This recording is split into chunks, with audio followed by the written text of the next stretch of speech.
In this short clip I will show you how you can save your old dry solder paste. If you have a dry solder paste, remove it from its original syringe, then put it in a new empty and clean one.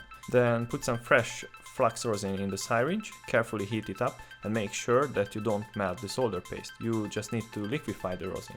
Once it is liquefied, mix it with the dry old solder paste to rehydrate it again. Then use some new, preferably small syringes and fill them up from the big syringe. So just to see how successful this experiment was, let's do some soldering and see if the paste is refreshed properly.